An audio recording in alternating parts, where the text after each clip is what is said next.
এরকম আচার অনুষ্ঠান হারিয়ে গেছে সেই ৯০ দশকে।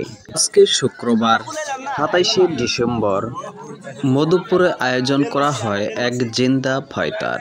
স্বামী স্ত্রী দুজনের জন্য ২টি গরু জবাই করে এই অনুষ্ঠানের আয়োজন করা হয়। উদ্দেশ্য জিন্দা ফয়তা।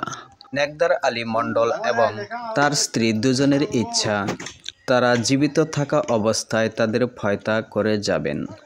এজন্যই তারা এই ২টি গরু ক্রয় করে সমাজের মানুষ এবং আত্মীয় স্বজনকে পাক করে খাওয়ানোর উদ্দেশ্যে ধর্মীয়ভাবে যাকে বলা হয় জিন্দা ফয়তা এর আয়োজন করেছিলেন মধুপুরের মির্জাবাড়ি ইউনিয়নের রাধানগর গ্রামে। ৪ শতাধিক মানুষের উদ্দেশ্যে রান্নাবান্নার ব্যবস্থা করা হয়। আজকে পবিত্র জুমার নামাজের পর এই অনুষ্ঠানটি সম্পন্ন হয়েছে।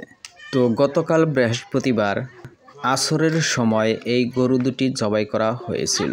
এরকম অনুষ্ঠান কিন্তু সচরাচর বাংলায় আর দেখা যায় না।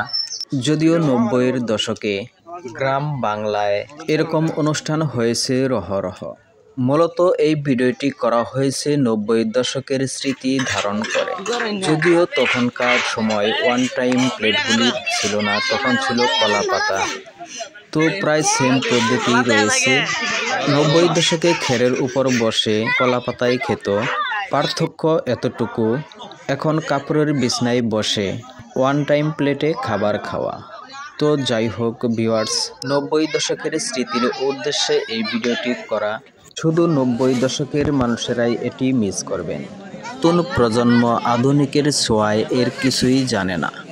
তো ভিউয়ার্স, ১লা জানুয়ারি ২০২৫ থেকে তাপমাত্রার পারদ আরও কমে যাওয়ার সম্ভাবনা রয়েছে।